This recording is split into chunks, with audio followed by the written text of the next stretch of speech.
सेवेला प्रारंभ करण्यापूर्वी थोडासा परिहार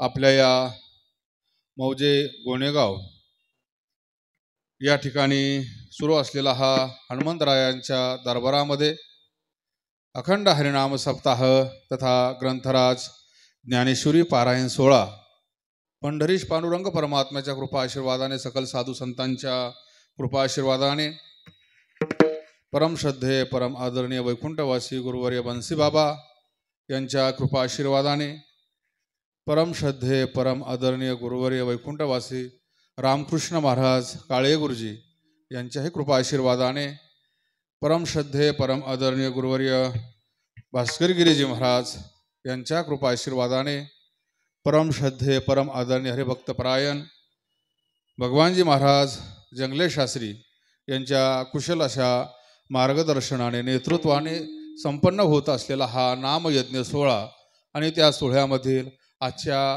6व्या दिवसाची ही सेवा माझ्या वाट्याला आली। विठाला विठाला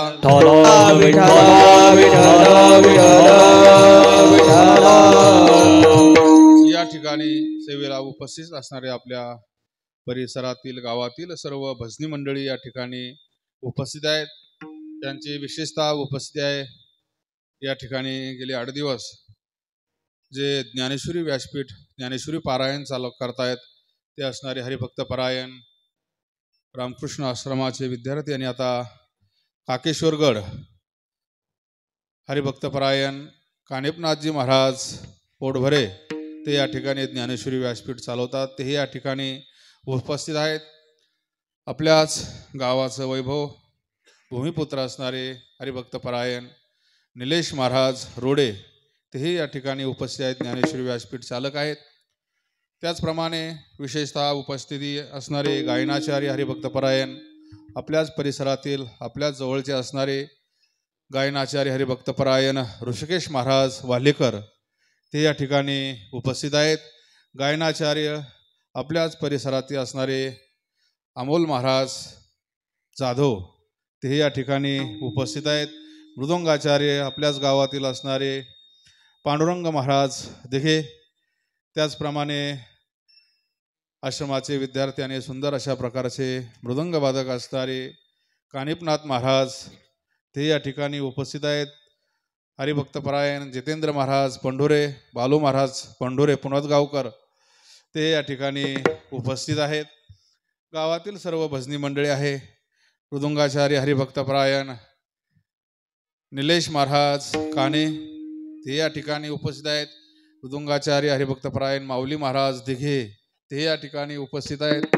हार्मोनियम वादक आहेत, त्याचप्रमाणे एकूण असणारे आमचे हरिभक्त परायण बाळासाहेब महाराज तुवर ते या ठिकाणी उपस्थित आहेत। हरिभक्त परायण आमचे असणारे परोळ मामा पाचेगावकर ते या ठिकाणी उपस्थित आहेत। आमचे हरिभक्त परायण नानाभाऊ महाराज गायके ते या ठिकाणी उपस्थित आहेत। आमचे हरिभाऊ महाराज ते या ठिकाणी उपस्थित आहेत। गावातील सर्व भजनी मंडळी उपस्थित आहेत। मग बाबासाहेब असतील आमचे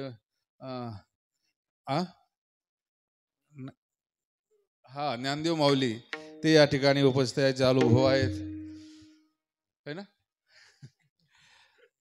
इकोण विनेकरी असणारे आमचे संत नामदेव भाऊ आहेत, रामू ताते आहेत, कुंजगू ताते आहेत, आमचे कुशनाथ भाऊ आहेत आणि सर्व रामगड संस्थांचे असणारे हे सर्व विद्यार्थी मंडळ। रामगडच जास्त तोंडात आहे ना आता कायम काय, त्याच्यामुळे ती आता रामकृष्ण रामगड काही वेगळं नाही, म्हणजे असं एकच आहे ना, त्याच्यामुळे घोटाळा होतो। विठाला विठाला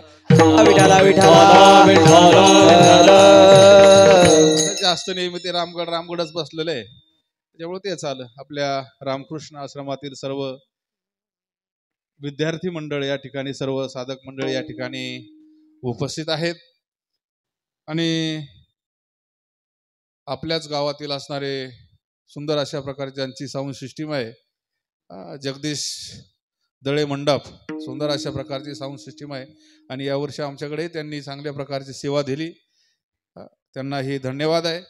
आणि आमच्या बरोबर आलेले रामगड संस्थांच्या सेवेमध्ये नेहमी उपस्थित असतात, सेवा करण्याकरता तत्पर असतात, ते असणारे आमचे कैलास काका पाचपुते आणि सुधा टेकाळे गळिमकर ही मंडळी आज या ठिकाणी सेवेला उपस्थित आहेत। उठाला नाव मला आता बापू लक्ष नाव आहे माहिती, पण लवकर जास्त जवळ नसल्यामुळे नेहमी पटकन येत नाही तोंडात.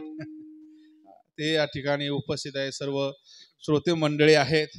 खंड पडल्याला अखंड हरिनाम सप्ताह परत चालू झाला आहे का नाही. खंड पडला होता बरेच वर्ष. किती वर्ष? हा, कोरोनापासून आहे का नाही. त्याच्या आधी चालू, पण ते बी एवढा चालूच होता. आता खंड पडला होता, आता परत अखंड झालाय आहे का नाही अण्णा. मग आता अखंड पडल्याला अखंड चालू झालाय, मग अखंडच राहायला पाहिजे. हा आहे का नाही. आता खंड नाही, आता कोरोनामुळे झाला खंड पडला. कोरोना काळात बरेचसे खंड पडले, पण चालू झाले. आता आपला बी बराचसा काळ गेला, 2-4 वर्ष गेले त्यामध्ये खंड पडला. आता चालू झालाय, आता अखंड चालू राहायला पाहिजे. विठाला विठाला विठाला आडाजवळचाच वाफा कोरडाने राहायला पाहिजे आहे का नाही. आता एवढं मोठं आपलं आश्रम आहे, संस्थाने अनेक वर्षापासून इथे, आणि आपल्या आश्रमाजवळचं म्हणजे आश्रमाचंच गाव आहे का नाही. तुम्हाला तर कमी तशी काही नाही इथं, परंतु कशामुळे मागं सरताय. बरं, आता परिस्थिती म्हणावं तर परिस्थिती काय कोणाची नाजूक राहिली का. मोठमोठाले बंगले झाले, मग सप्ताहाला किती लागतात. विठाला विठाला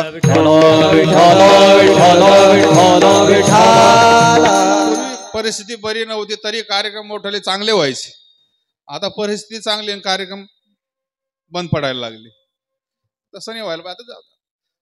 बरेचसे मंडळी आपले तिकडे चौफुलीकडे तिकडे राहतात, परंतु येतात कार्यक्रमाला, त्यांना यायला पाहिजे. गावचा कार्यक्रम म्हटल्यावर सगळ्यांनी उपस्थिती राहिली पाहिजे, उपस्थिती झाली पाहिजे.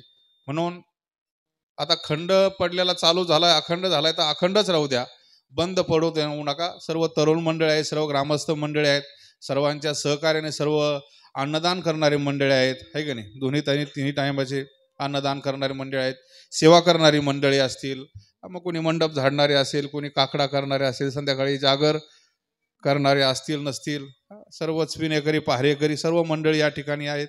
सर्वांच्या सहकार्याने आणि देणगीदार मंडळी, कारण त्यांच्याशिवाय हे कार्यक्रम होत नाही, देणगीशिवाय काही होऊ शकत नाही. सर्वांचं आर्थिक सहकार्यही असलं पाहिजे आणि आपण केलंही पाहिजे. विठाला विठाला तुम्हाला एवढे गावामध्ये मोठमोठे महाराज, गावात 2-4 महाराज जरी असले गावातले प्रॉपर, परंतु यात हे सर्व गावाचेच महाराज आहेत आहे की नाही. आश्रम गावात आहे म्हटल्यानंतर हे सर्व गावातलेच महाराज आहेत. त्याच्यामुळे 1-2-4 महाराज मंडळ अवलंबून राहायचं काही काम नाही तुम्हाला. आम्ही तर आहेच आहे, परंतु ही सर्व मंडळी आहेत. आदरणीय पूज्य भगवान महाराजांचं आपल्याला खूप मोठं मार्गदर्शन आहे. एवढे मोठमोठे विद्वान महात्मे आपल्या परिसरामध्ये आहे, मग आपण त्याचा लाभ घेतला पाहिजे. विठाला विठाला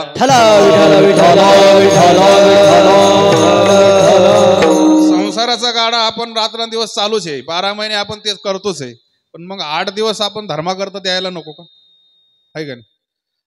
वर्षातून 8 दिवस काय लय जास्त आहे का. बरं, तुम्हाला काय 24 तास इथंच बसून नाही राहायचं. सकाळी पारायणाला यायचं, संध्याकाळी कीर्तनाला हरिपाठाला, बस. संध्याकाळी 3 तास, सकाळी 3 तास, दिवसातून 6 तास द्यायचे फक्त. बाकी ती कामाला आपल्याला मोकळेच आहेत. विठाला विठाला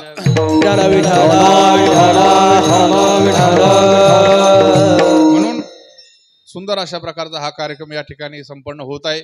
यावर्षी चांगला चालू झालाय, आता दरवर्षी चालू राहू द्या ही सर्वांना विनंती आहे. विठाला विठाला मंदिरही सुंदर झालंय, सगळं व्यवस्थित झालं आहे का नाही. आता मंदिराचं पहिलं होतं जुनं काळाचं मंदिर, ते पत्र्याचं. कधी एक वेळेस गुरुजींचं कीर्तन होतं, मी कीर्तनाला होतो, आणि त्या दिवशी नेमका पाऊस आला होता. थोडं मला वाज होते, तर जास्त नवीनच होतो. नेमका पाऊस आला, पत्रावरून गळत होता. इथे ह्या बाजूला इकडं तोंड करून कीर्तन झालं होतं गुरुजीचं. आपले ते किसन बाबा ते होते त्यावेळेस, कचरो बाबा ते. आता चांगलं झालं, आता काय परिस्थिती काय म्हणजे असं हे नाही राहिलं एवढं. आणि त्यावेळेचे काळातले कार्यक्रम म्हणजे पावसाळ्यात असायचे, श्रावण महिन्यामध्ये. म्हणून आता काय म्हणजे चिंता करायचं काम नाही ना, आपण हे कार्यक्रम व्यवस्थित केला पाहिजे. विठाला विठाला तुम्हाला ज्या ज्या वेळेस गरज पडेल त्यावेळेस आम्ही हजरच आहे. तुम्ही फक्त हाक मारा, सांगा, आम्हाला जी सेवा असेल ते आम्ही करणारच आहे का नाही. कारण आमचंही कर्तव्य आहे. आम्ही गावातूनच मोठं झालो आणि मग गावातलाच कार्यक्रम आम्ही कसं बंद पडून देऊ आहे का नाही. परंतु तुमचं सहकार्य असल्याशिवाय बी ते आम्ही करू शकत नाही. विठाला विठाला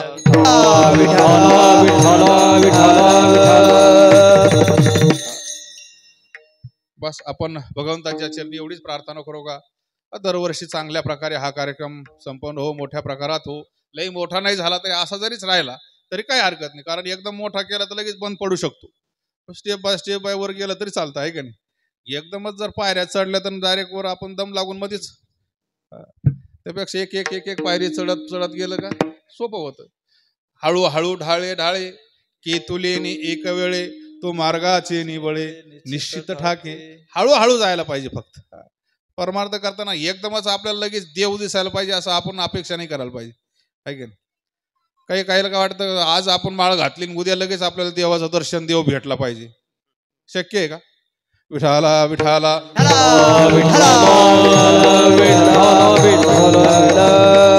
सुंदर अशा प्रकारचा हा कार्यक्रम या ठिकाणी संपन्न होत आहे. सर्वांच्या ग्रामस्थांच्या वतीने ही सेवा माझ्या वाट्याला आलेली आहे. अभंग जगद्गुरु तुकोबरायांचा आहे. आता 8:30 वाजत आलेत आहे का नाही, परंतु 8:30 जरी वाजले असले तरी टायमात सोडणार आहे, जास्त वेळ नाही घेणार तुमचा आहे का नाही. कारण पुढं नंतर जेवण आहे आणि जेवणाचा वेळ झाला तर परत म्हणते तुम्ही महाराज म्हणलं काही समजतच नाही, म्हटली टायमाचं काही मिळत नाही आहे का नाही. जास्त वेळ मी नाही घेत, टायमातच सोडणार आहे, कारण गावचाच महाराज त्याच्यामुळे भीती नाही तुम्हाला बी काही. विठाला विठाला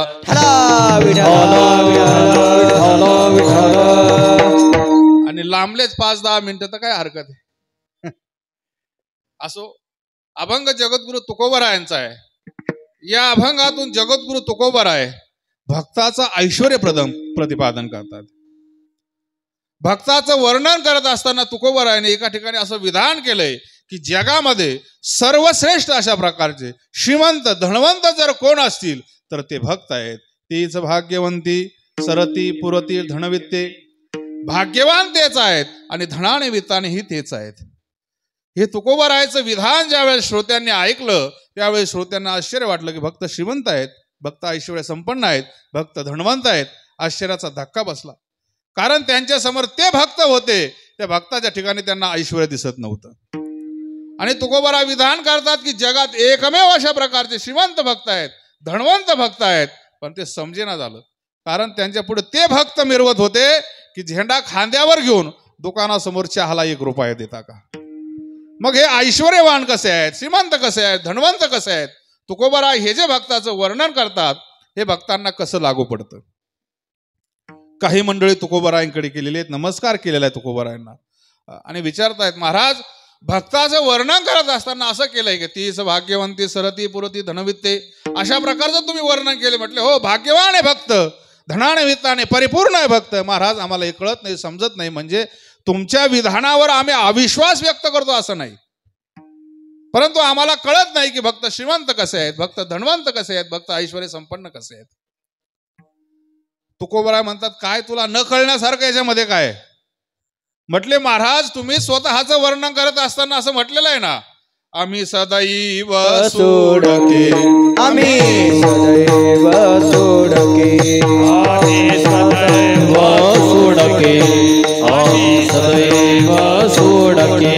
जवळी येता चोर धागे, जवळी येता चोर धागे, जवळी येता चोर धागे, जवळी येता चोर धागे. जाऊ पुढे जाऊ पुढे जाऊ पुढे जाऊ पुढे कुतरे घर राखीते, घर राखीते, कुतरे घर राखीते, कुतरे घर राखीते. नांदणूक ऐसी सांगा, नांदणूक ऐसी सांगा, नांदणूक ऐसी सांगा, नांदणूक ऐसी सांगा, नांदणूक ऐसी सांगा, नांदणूक ऐसी सांगा, नांदणूक ऐसी सांगा, नांदणूक ऐसी सांगा. आम्ही सदैव सोडके, जवळी येता चोर धागे, जाऊ पुढली भिके, कुतरी घर राखीती. आम्ही सदैव सोडके, जवळी येता चोर धागे, जाऊ पुत्री घर राखिती आम्ही सदैव सुडके जवळ असता चोर धाके जाऊ पुढती भिके पुत्री घर राखिती. सुडके म्हणून स्वतःचं वर्णन करतात. बरं दिसतही नाही काही ना. कुठल्या बँकेत तुमचं मोठं खातं आहे, त्या खात्यावर कुठले खूप पैसे आहे असं काय, कुठली जागिरी आहे, कुठली गाडी बंगला, ऐश्वर्याचं अशा प्रकारचं जे काही प्रदर्शन आहे ते तुमच्या ठिकाणी काहीच दिसत नाही. मग भक्त ऐश्वर्य संपन्न आहेत, भक्त धनवंत आहेत, भक्त श्रीमंत आहेत. आम्ही हे कसं समजायचं? तुकोबराय हसले आणि तुकोबराय म्हणतात, वेड्या आम्ही भक्त श्रीमंत म्हटलेले, भक्त दरिद्री नाही म्हटलं. तू जे वर्णन केलेलं ऐश्वर्याचं ते ऐश्वर्य भक्ताचं नसतं, ते विषयासक्त माणसाचं ऐश्वर्य आहे. प्रत्येकाचं ऐश्वर्य भिन्न भिन्न आहे. आपण कोण आहे त्यावर आपलं ऐश्वर्य अवलंबून असतं. वादक जर असेल तर त्याचं ऐश्वर्य वेगळं आहे, गायक असेल त्याचं ऐश्वर्य वेगळं आहे, विद्वान असेल त्याचं ऐश्वर्य वेगळं आहे, ज्ञानी असेल त्याचं ऐश्वर्य वेगळं आहे, भक्त असेल त्याचं ऐश्वर्य वेगळं आहे, आणि संसारी असेल त्याचं ऐश्वर्य वेगळं आहे. प्रत्येकाचं ऐश्वर्य वेगवेगळं आहे, भिन्न भिन्न आहे. मी भक्त ऐश्वर्य संपन्न म्हटलेलं आहे आणि भक्त ऐश्वर्य संपन्न असतातच. महाराज, प्रत्येकाचं ऐश्वर्य भिन्न भिन्न आहे. आम्हाला आतापर्यंत एकच ऐश्वर्य माहिती होतं, म्हणजे जे संसारी माणसाचं ऐश्वर्य आहे ते भक्ताचं ऐश्वर्य नाही म्हटले नाही. मग भक्ताच्या ऐश्वर्याचं काय स्वरूप असतं? कोणत्या ऐश्वर्याने भक्त संपन्न असतात? काय असतं भक्तांच्या जवळ? भक्तांच्या घरचं ऐश्वर्य तुकोबराय अभंगाच्या पहिल्या चरणामध्ये भक्तीचे ते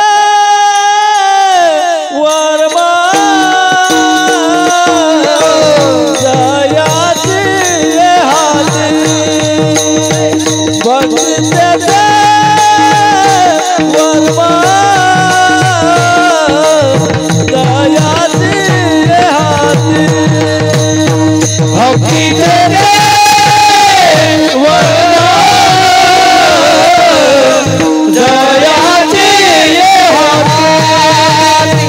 भक्तीचे वर जयाची हात भक्तीचे वर्मा जयाची हात वर्मा जयाची हात भक्तीचे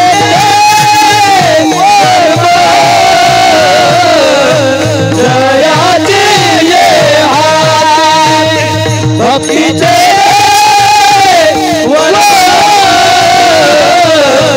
जयाची हात दया घर शांती क्षमा दया दया घर शांती क्षमा दया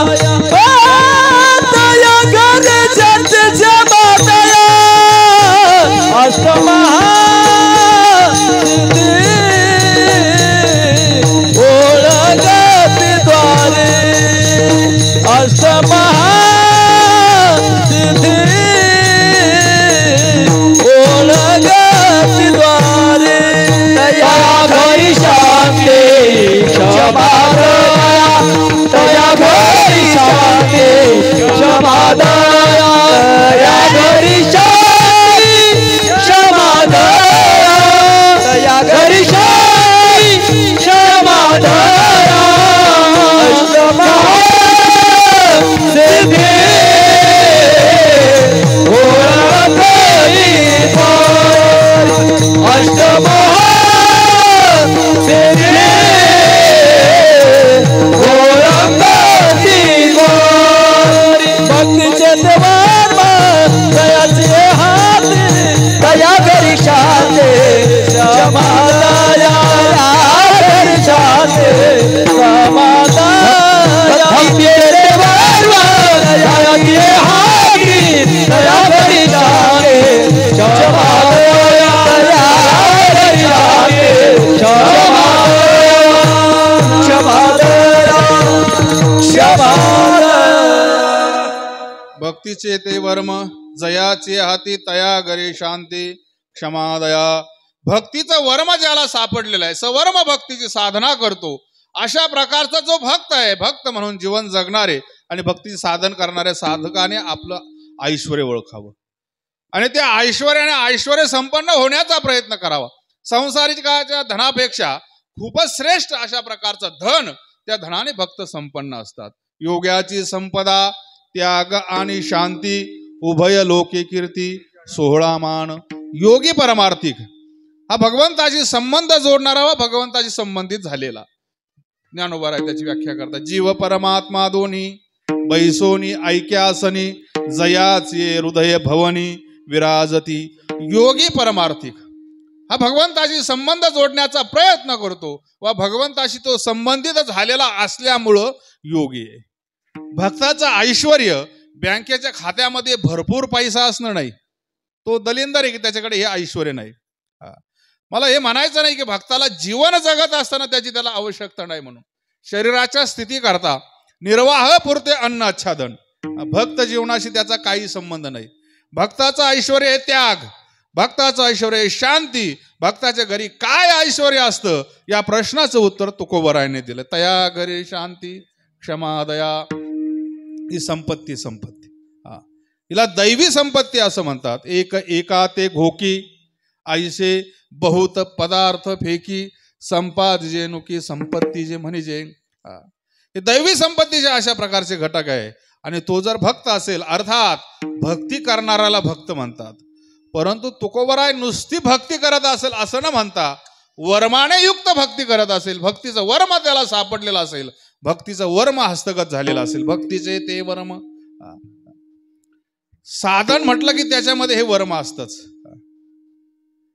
कुठल्याही साधनाचं प्रथम वर्म जाणून घेणं हे अत्यंत महत्वाचं आहे. वर्म जर नाही कळलं तर केलेलं साधन शीण देत असतं. शीण वर्म चुकलिया नोहेची कारण, केला होयशीन अहोघाची.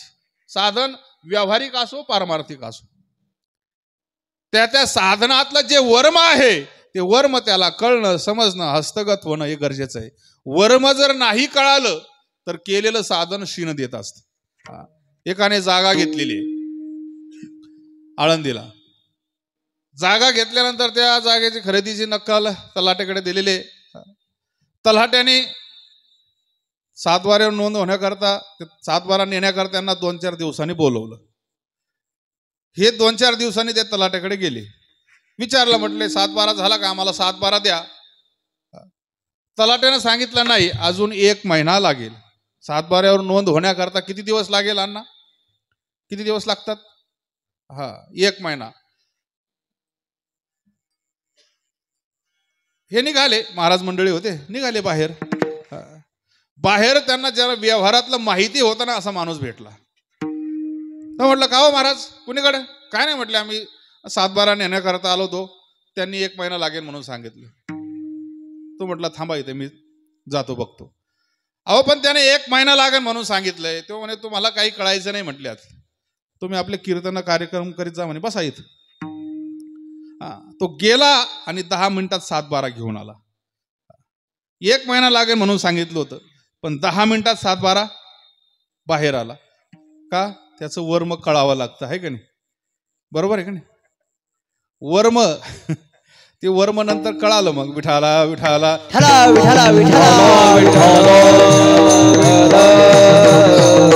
वर्म नाही कळालं तर केलेलं साधन शीण देत असत. एकदा शेष नारायणाचं डोकं दुखू लागलं. या डॉक्टर साहेब या पुढे.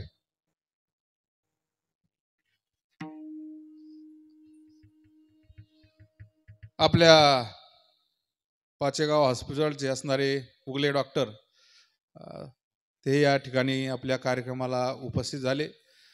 सुंदर अशी ट्रीटमेंट ते देतात. पेशंट लवकर लवकर नीट करतात.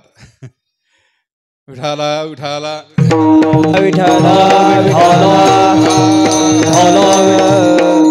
किती आजारी असलं तरी कमी खर्चात आणि लवकर. नाहीतर मग काही काही ठिकाणी आता आम्ही बघितलं, आम्ही मागच्या वेळेस होतो 8-15 दिवस दवाखान्यामध्ये. दुसरीकडे पेशंट असतं तर 1-1.5 लाख रुपये आम्हाला लागून गेले असते. तर निलेश महाराजांचे आई वडील होते. परंतु डॉक्टर साहेबांनी असे काही कमी पैशामध्ये आणि काही याच्यातच नीट करून टाकले. विठाला विठाला डिलिव्हरीचे मी मागं त्यांचे व्हॉट्सअपला याला त्याला फोटो बघितले. कारण आता आपल्या जवळच आहे. आता काय होतं, जवळच्या माणसाची किंमत लवकर कळत नसते माणसाला. विठाला विठाला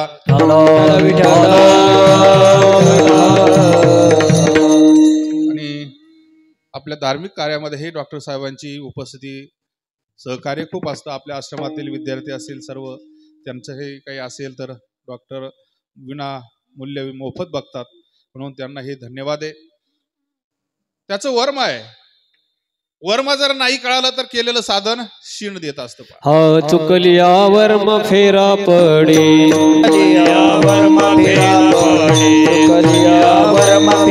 पडे. हा शेवटची पाळी एक मनुष्य जन्म, शेवटची पाळी एक मनुष्य जन्म, शेवटची पाळी एक मनुष्य जन्म, शेवटची पाळी एक मनुष्य जन्म. चुकलिया वर्म फेरा पडे, शेवटची पाळी एक मनुष्य जन्म, शेवटची पाळी एक मनुष्य जन्म. चुकलिया वर्म फेरा पडे, शेवटची पाळी एक मनुष्य जन्म, शेवटची पाळी एक मनुष्य जन्म. शेवटाची काही एक मनुष्य पण चुकलिया वर्म फेरा पडे. हा आपलं उदाहरण आहे. वर्मरोज चाललंय. आता डॉक्टर साहेब आले म्हणून सांगतो, शेष नारायणाचं डोकं दुखायला लागलं. डोकं दुखल्यानंतर त्यावेळेस वैद्य होते, सगळ्यांना बोलवून घेतलं, डॉक्टरांना बोलवून घेतलं. डोकं काही थांबत नाही, सर्व प्रयत्न केले, परंतु डोकं काही दुखायचं थांबलं नाही. काय करावं. मग सगळ्यात मोठे जे वैद्य होते त्यावेळेचे अश्विनी कुमार, त्यांना बोलवण्यात आलं. त्यांनी औषध दिलं आणि डोकं दुखण्याचं थांबलं त्यांचं. बाकीचे वैद्य म्हणू लागले, तुम्ही जे औषध दिलं ते आम्हीही दिलं, मग आम्ही दिल्यानंतर त्यांचं डोकं दुखणं काही थांबलं नाही, परंतु तुम्ही दिल्यानंतर डोकं दुखणं थांबलं. नेमकं कारण काय म्हटलं? त्यांनी सांगितलं त्याचं वर्म आहे म्हटले. औषध मी सुंठ उगाळून दिली आणि तुम्हीही सुंठ उगाळूनच दिली, परंतु असं आहे, ज्यावेळेस तुम्ही सुंठ उगाळत होतात त्यावेळेस शेषनारायण त्याच्याकडे बघत होते. मी काय केलं, फक्त ती शेषनारायणाचे डोळे झाकले आणि त्या सुंठचा लेप दिला, त्यांचं डोकं दुखणं थांबलं. तुम्ही ज्यावेळेस सुंठ उगाळून देत होता शेषनारायण त्याच्याकडे बघत होते, त्याच्यामुळे जास्त त्या विष त्याच्यामध्ये उतरत होतं. शेषनारायण नुसतं बघितलं तर विष उतरत होतं, म्हणून त्यांचं ते जास्त डोकं दुखत होतं. विठाला विठाला जर वर्मर जर नाही कळालं तर किती गोळ्या द्या, किती सलाईन लावा, किती इंजेक्शन द्या, नाही पेशंट नीट होत आहे का नाही. डॉक्टरला जर वर्म जर नाही कळालं आजाराचं नेमकं काय, किती सलाईन लावा, मग नुसत्या पैशाचे माझे काय बिल कसे निघत आहेत का, मग लाखांनी बिल डायरेक्ट. विठाला विठाला वर्म माहिती, वर्म कळालं पाहिजे. माता माऊलीसाठी एक उदाहरण सांगतो मी. एक मुलगा खेड्या गावातला मुंबई ठिकाणी गेला, लहानपणी निघून गेला, घरी पळून गेला. लहानचा मोठा मुंबईमध्ये झाला, नोकरी लागली. नोकरी लागल्यानंतर त्याने मुलगी तिकडीच बघितली, लग्न केलं. लग्न झाल्यानंतर काही दिवसांनी त्याला असं वाटलं आपण गावामध्ये जावं. बरेच वर्ष झाले गावाकडे गेलो नाही, आई वडील नव्हते त्याला, पण चला म्हटले मित्रमंडळी वगैरे भेटते जुने आपले, म्हणून आला गावाकडे. दोघंही आले, ते जोडीनं आल्यानंतर जुनं घर होतं त्याचं वालं, ते साफसाफ केलं आणि तिथं राहू लागले. त्याला वाटलं बरेच वर्ष झालेत आपले मित्रमंडळी, त्यांना आपण भेटून येऊ, म्हणून तो गेला मित्रमंडळीकडे भेटायला. आता ती मुलगी होती, त्याची ती पत्नी होती. तिला वाटलं मग आता आपले तर कोणी ओळखीचं नाही, म्हणून शेजारी एक ब्राह्मणाचं घर होतं, तिच्याकडे गेली. त्या काकूचा स्वयंपाक चालू होता, पुरणपोळीचा स्वयंपाक चालू होता. स्वयंपाक चालू असताना ती विचारते, म्हटले का हो काकू, तुम्ही हा काय म्हणजे नेमका कोणता प्रकार आहे हा स्वयंपाकाचा, काय करताय? आता तिला पुरणपोळी हे काय माहिती, सिटीमधल्या लोकांना काही लोकांना काही माहित नाही राहत. कारण त्यांना जेवण म्हणजे घरचं माहितीच राहत नाही, काही ना तर अशी परिस्थिती सिटीमध्ये. हॉटेलमध्येच जेवायचं, कारण वेळच नसतो ना. पहाटेच ड्युटीला निघून जायचं, रात्री कधी 12-1 वाजता यायचं, कधी स्वयंपाक करणार, दोघं ड्युटीला जायचं. त्याच्यापेक्षा मग हॉटेलमध्येच मागून घेतलं जातं. किंवा मग काहीच्या घरी स्वयंपाक आचार्य असतात लावलेले. ती म्हणे काय करता काकू तुम्ही? म्हटले पुरणपोळी करता. तिला ते चांगलं वाटलं ना ते पुरणपोळी. म्हटल्यानंतर कधी खाल्लेली नाही, बघितली नाही, कधी केलेली नाही. मला शिकवता का म्हटले. ती म्हटले काय हरकत नाही, शिकवते ना म्हटले तुला. मग त्या काकूने सगळं ती प्रक्रिया काय करायची पुरणपोळीची सगळी आता तुम्हाला माहिती सांगितली सगळी. ती घरी आली, नवऱ्याला सांगितलं, म्हटले मी तुम्हाला पुरणपोळीचं जेवण करते म्हटले. त्याला आनंद झाला. म्हटलं कधी पुरणपोळी आपल्याला खायला भेटली नाही आणि त्याची बायको एवढी करते, त्याला असा आनंद वाटला ना. तिनं सांगितलं मी तुम्हाला यादी करून देते, सगळं सामान घेऊन या. ते सामान आणलं ते ना. तिला सांगितलं तुम्ही जा म्हटले, आता मित्रमंडळी भेटून या, तोपर्यंत मी स्वयंपाक करते. ही स्वयंपाक करायला बसली. पुरण शिजवलं, पुरण वाटलं, पीठ मळलं, गॅस पेटवला, तवा ठेवला, पोळपाट लाटणं घेतलं, ती लाटायला बसली. लाटायला बसल्यानंतर ती काय करू लागली, पीठ घेतलं, पुरण घेतलं. आता तिनं काय करायला पाहिजे होतं, पिठात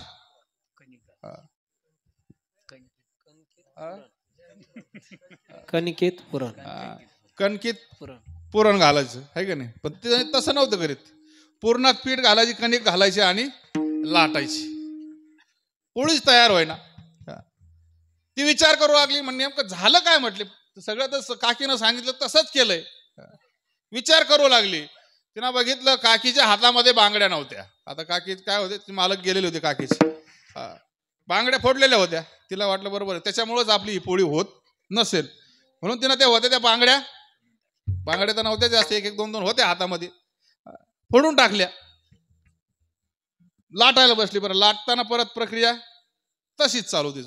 पूर्णात पीठ घालायची आणि लाटायची.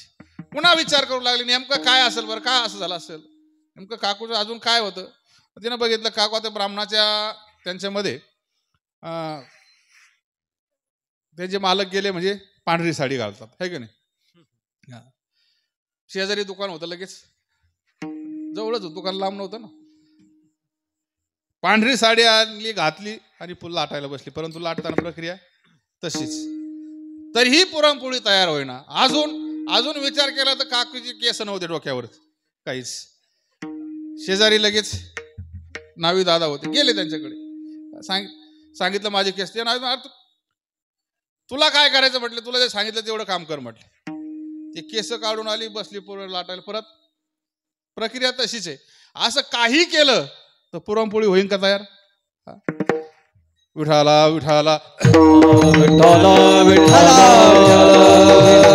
वर्म जर नाही कळाला तर केलेलं सगळं आपलं जे काही साधन असतं शिन देतं शिन. म्हणून साधनामध्ये काय असतं, वर्म असतं. भक्तीमध्ये ही वर्म असतं. भक्तीची नुसती क्रिया करून भक्तीचं फळ लवकर पदरात नाही पडत. भक्तीचं फळ तात्काळ जर मिळावं असं प्रकारचं वाटत असेल तर ते वर्म आपल्याला कळालं पाहिजे. आणि म्हणून तुकोबारायाने सुद्धा अनेकाकडे प्रार्थना केली ते वर्म आपल्याला कळण्याकरता. काय भक्तीच्या त्या वाटा मज दावाव्या सुबटा.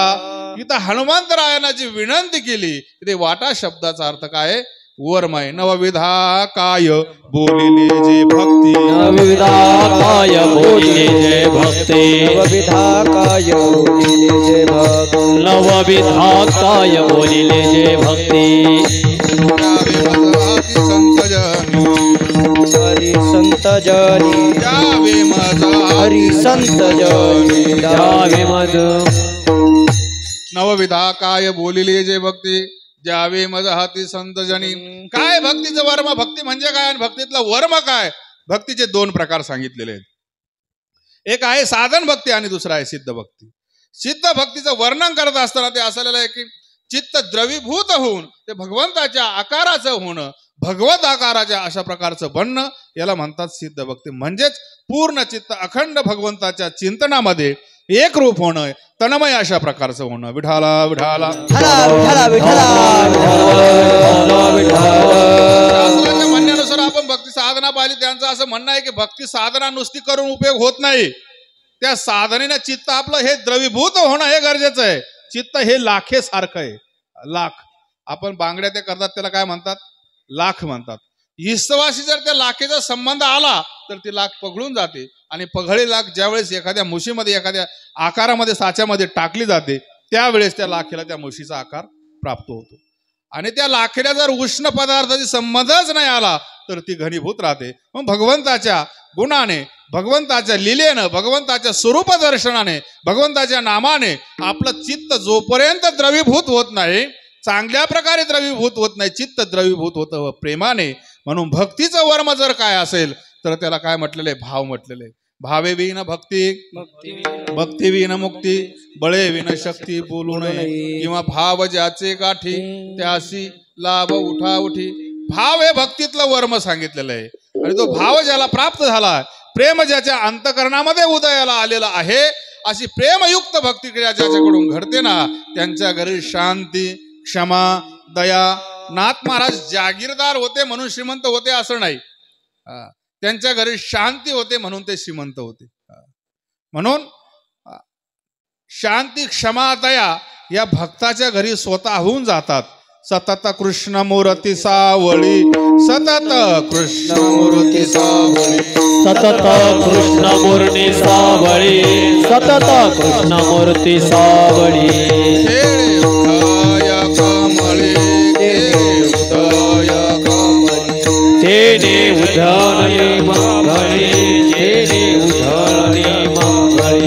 शांती क्षमा दया जवळी, शांती क्षमा दया जवळी, शांती क्षमा दया जवळी, शांती क्षमा दया जवळी. जीवे भावे अनुसरलिया, जीवे भावे अनुसरिया, जीवे भावे अनुसरलिया, जीवे भावे अनुसरिया. आले हरीचे विरट, आले हरीचे विरट, आले हरीचे विरक्त, आले हरीचे विरक्त, आले हरीचे विरक्त, आले हरीचे विरक्त, आले हरीचे विरक्त, आले हरीचे विरक्त. सतत कृष्णमूर्ती सावळी, खेळे हृदय कमळी, शांती क्षमा तया जवळी, जीवे भावे अनुसरलिया.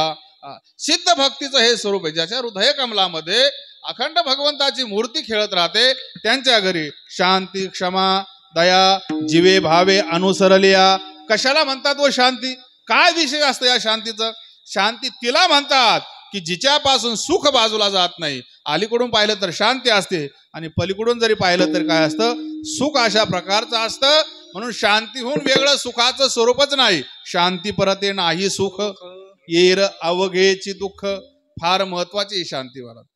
ज्याच्याजवळ शांती हे धन आहे, तो स्मशानात जरी बसलेला असला तरी त्याला कशाची गरज नाही. आणि ज्याच्याजवळ शांती हे धन नाही ना, तो बंगल्यात जरी बसला तरी असा तो पाण्यातला बाहेर मासा जसं बाहेर काढल्यानंतर तडफडत असतो ना, तसा हा तडफडत असतो. खाटेवरी पडता व्यापी चिंता तळमळ, विठाला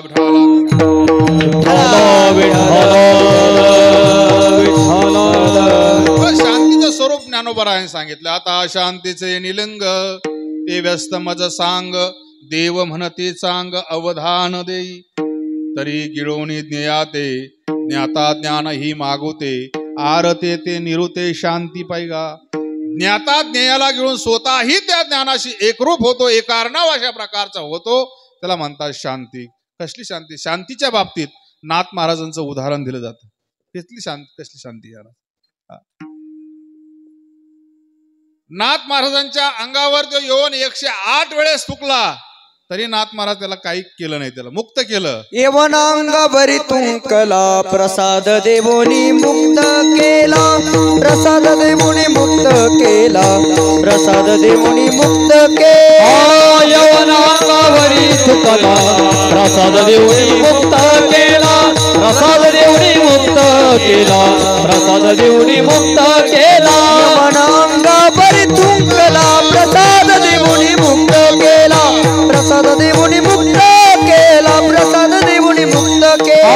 यवनांगावरी तुंकला, प्रसाद देवोनी मुक्त केला, प्रसाद देवोनी मुक्त केला, प्रसाद देवोनी मुक्त केला.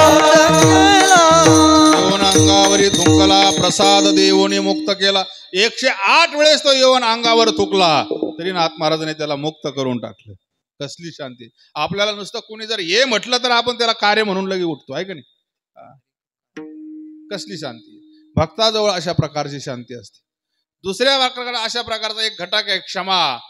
क्षमा शस्त्रजया नराची हाती दुष्टतया प्रति काय करी.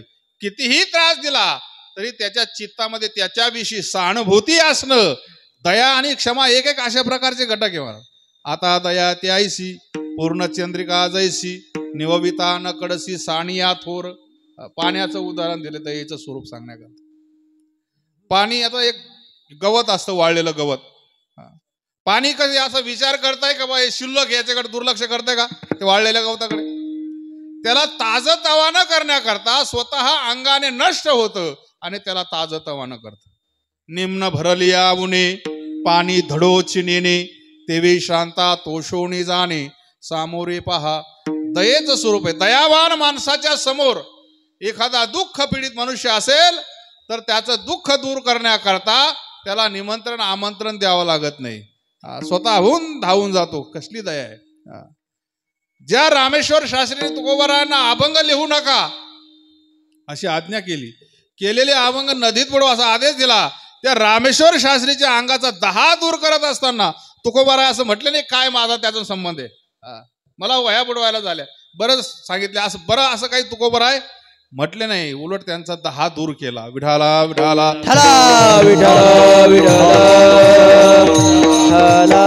त्यावेळेस रामेश्वर शास्त्रीच्या अंगाचा 10 होऊ लागला. रामेश्वर शास्त्री ज्ञानोबरायांच्या दरबारामध्ये धरणं धरून बसलेले आहे की माझा 10 दूर होईल. ज्ञानोबरायाने त्यांना स्वप्नात जाऊन सांगितलं तुमचा 10 जर तुम्हाला दूर व्हावा असं वाटत असेल तर इथं थांबू नका म्हटले, दिहुला जा म्हटले. त्यांचा अपराध घडलाय तुमच्याकडून, त्याची तुझ काही घडली रे निंदा म्हणून हे बाधा उपजली. जा त्यांच्या चरणी नतमस्तक व्हा, त्यांची क्षमा मागा, तुमचा 10 दूर झाल्याशिवाय राहणार नाही म्हटले. शास्त्रीवाद तिकडे तुकोबारायांकडे जायला निघालेले आहेत. तिकडे तुकोबारायांना कळालं. तुकोबारायाने लगेच एक कागद घेतला, पेन घेतला आणि एक अभंग लिहून दिलेला एका भक्ताकडे.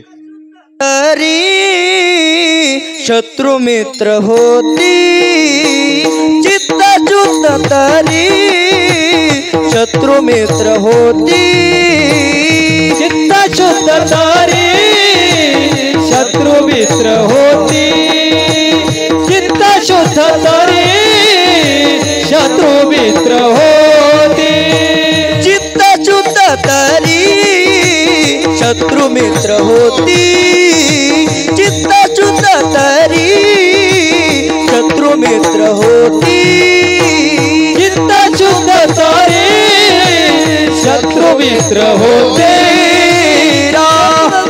तरी शत्रु मित्र होते.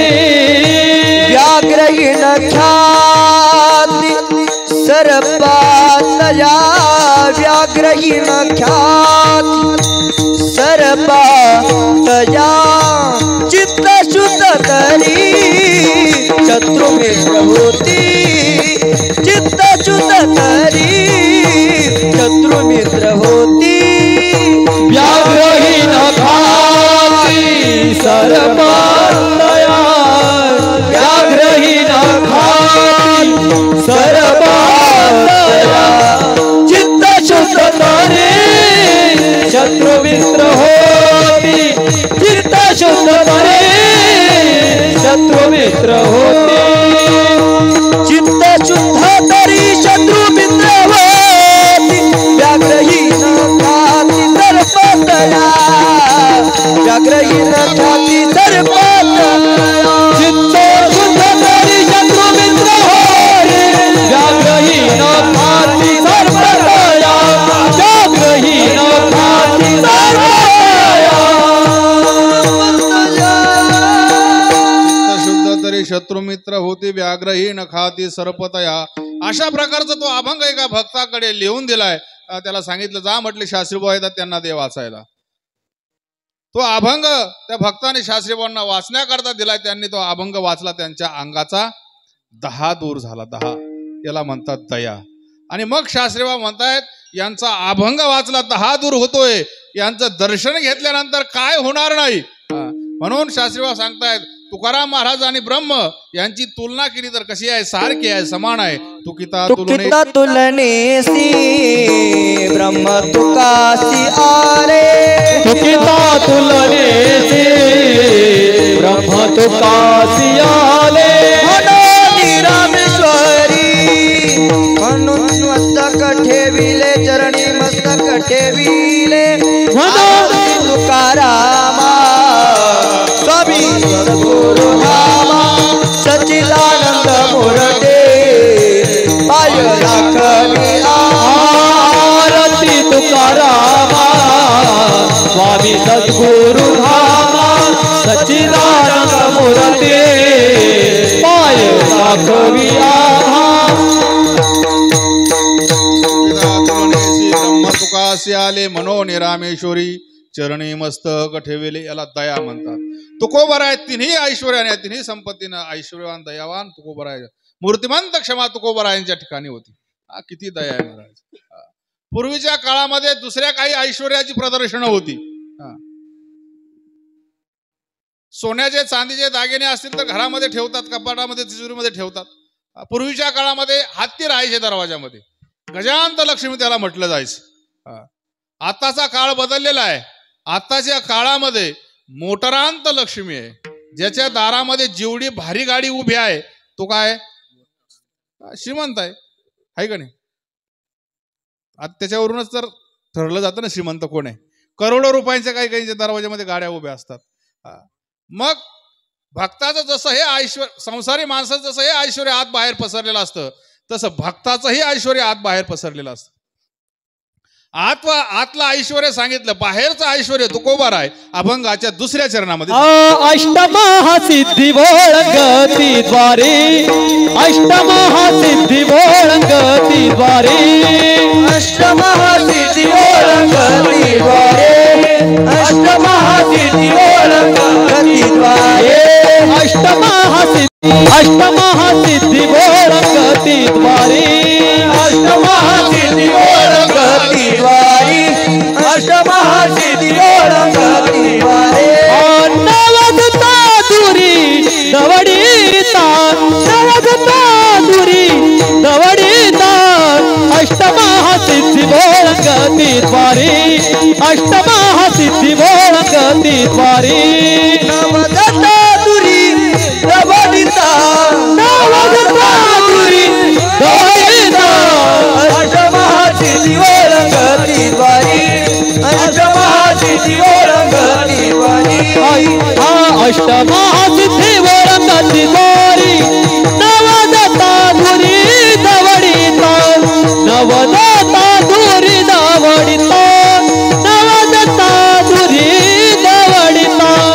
अष्टमहासिद्धी ओळंगती द्वारे, नवदता दुरी दवडीता, नवदता दुरी दवडीता, नवदता दुरी दवडीता. द्वारी नवजता दुरी दवडिता. अष्टमहासिद्धी त्यांच्या दरवाजामध्ये उभ्या राहून सेवा करत असतात. एकदा आता सर्वांनी वर जेवायचं आहे ना, आपल्याला भुका लागल्या पाहिजे टाळे वाजून, आहे की नाही. वरती हात करून जर भजन केलं तर काय होतं सांगू का? सांगू? वरती जर हात करून टाळी वाजून भजन केलं, सांगू का तुम्हाला काय होतं? हात वरती घ्या, ते पाठीमागं तिकडं त्या कोपऱ्यामध्ये, तिकडं गाड्याकड वरती हात करा, खाली घेऊ नका. काय झालं, एकदा पंढरपुरामध्ये नामदेव महाराजांचा हात खाली ना घेऊन आहे पोरी हो. नामदेव महाराजांचं कीर्तन चालू, त्या कीर्तनाला सगळे संत मंडळी उपस्थित होते. ज्ञानेश्वर महाराज, निवृत्तीनाथ महाराज, सोपान काका, मुक्ताबाई, गोरोबा काका, चोखोबाराय, सगळी संत मंडळी त्या ठिकाणी उपस्थित. हात खाली ना घेऊन, हात खाली ना घेऊ, वर करा सगळं. सगळ्यांचं भजन देव नामदेव महाराजांनी सांगितलं, सगळ्यांनी वरती हात करायचे, टाळी वाजायची आणि भजन करायचे. त्यामध्ये गोरोबा काका पण होते ना, आहे का नाही. गोरोबा काकांचे हात तुम्हाला माहिती आहे का? गोरोबा काकांचे हात तुटलेले होते, आहे का नाही, माहिती आहे ना. हात तुटलेले होते आहे का नाही, काही अनर्थ करून घेतला म्हणून त्यांनी स्वतः गोरोबा काकांनी हात आपले तोडलेले होते आहे का नाही. छोटे हात होते, पुढे पंजा हाताला नव्हते. टाळी वर माग ट्रॅक्टरकड चोपदार अंगास मोकळं. छोटे हात होते गोरोबा काकांना. नामदेव महाराजांनी सांगितलं सर्वांनी वरती हात करायचा, टाळी वाजायची, देवाचं भजन करायचं. सगळ्यांनी वरती हात केले. सगळ्यांनी भजन केलं. गोरोबा काकांनी सुद्धा आपले छोटे हात जे होते ना हे तुटलेले त्यांना भजन केलं तसंच. तर गोरोबा काकांना पुन्हा हात फुटले आहे का नाही. मग आपले हात चांगले ना, मग आपण कहून भजन करायचं नाही सगळ्यांनी आहे का नाही. मग आता सगळ्यांनी काय करायचं, हाताने टाळी वाजवायची आणि मुखाने देवाचं भजन करायचं सगळ्यांनी. विठोबा रखुमाई विठोबा रखुमाई विठोबा रखुमाई विठोबा रखुमाई विठोबा रखुमाई विठोबा रखुमाई विठोबा रखुमाई विठोबा रखुमाई विठोबा रखुमाई विठोबा रखुमाई विठोबा रखुमाई विठोबा रखुमाई तरी कमरदार विठोर श्री ज्ञानदेव तुकाराम हरिनाम भगवान की जय. हमार कुमार हमार हमार कुमार हमार कुमार हमार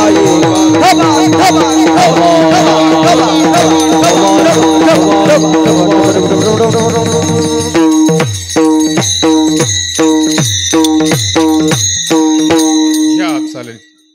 खाली घ्या सगळ्यांनी. आता धन्यवाद. सगळ्यांनी चांगल्या प्रकारचं भजन केलं आहे का नाही. अष्टमहासिद्धी ओळंगतीद्वारी नवजता दुरी दवडिता. अष्टमहासिद्धी त्यांच्या दरवाजामध्ये उभा राहून सेवा करत असतात. मग ठीक आहे महाराज, या सिद्ध्या घरात का घेत नाही म्हटले तुम्ही. हत्ती घरात बसत नाही म्हणून बाहेर ठेवतात, गाडी घरात बसत नाही म्हणून बाहेर ठेवतात. मग या सिद्ध्या काय या जाडजूड राहतात का म्हटले एवढ्या, त्यांना घरात घेत नाही. महाराज म्हणतात ते संत असल्यामुळे, भक्त असल्यामुळे, वैष्णव असल्यामुळे त्यांना घरात घेत नाही, बिचाऱ्या दारात बसतात. रिद्धी सिद्धीन पाचारिता त्या धुंडीती हरिभक्ता. अरे धुंडीत काय होत आहे, त्या ठिकाणी संतांच्या दरवाजामध्ये येतात, शोधत येतात. परंतु संत त्यांना घरात घेत नाही. ज्ञानोबरायाने तर काही कारणास्तव या सिद्धीचा चमत्कार दाखवला, परंतु तुकोबाराय या बाबतीत जरा कट्टर होते. त्यांनी देवाला प्रार्थना केली होती की माझ्या मुखातून असे काही वचन निघूच देऊ नको. माझ्या मुखा वाटे नयो हे वचन व्हावे संतान द्रव्य कुणा. माझ्या मुखातून असे काही वचन निघू देऊ नको म्हटले. मी यांना सावध असताना तर असा आशीर्वाद देणार नाही, परंतु बेसावध अवस्थेमध्ये सुद्धा माझ्या मुखातून अशी वचन निघू देऊ नको. विठाला विठाला विठाला विठाला विठाला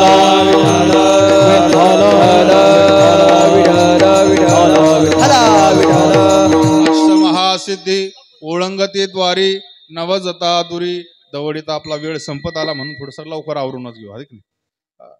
अष्टमहासिद्धी त्यांच्या दरवाजामध्ये सेवा करत असतात, पण अष्टमहासिद्धी ओळंगतीद्वारी नवजता दुरी दवडिता. अजून काय असतं, त्यांच्या त्या ठिकाणी कुठलेच दुष्टगुण नसतात. तेथे दुष्टगुण न मिळे निशेष चैतन्याचा वास झाला माझे. त्यांच्या चित्तामध्ये दुष्टगुण कुठलाच नसतो आणि चैतन्याचा वास झाला म्हणजे त्या भगवंताचा, ते परमात्म्याचा त्यांचा वास त्या हृदयामध्ये त्यांच्या झालेला आहे.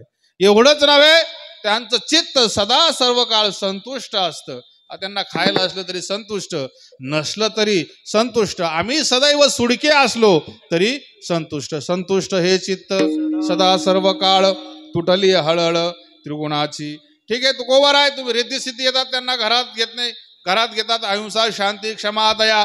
याने काय त्यांचं पोट भरतं का, त्यांचं राहण्याचं कसं काय, खाण्याचं कसं काय चालायचं. त्यावेळेस तुकोबाराय सांगतात तो भार आम्ही सर्व देवावर वाहिलेला आहे. तो भगवान परमात्मा सगळं तो बघतो. अभंगाचं शेवटचं चरण. तुक म्हणे त्याचा देव सर्व भार. तुक म्हणे त्याचा देव सर्व भार. देव सर्व भार. तुक म्हणे त्याचा देव सर्व भार.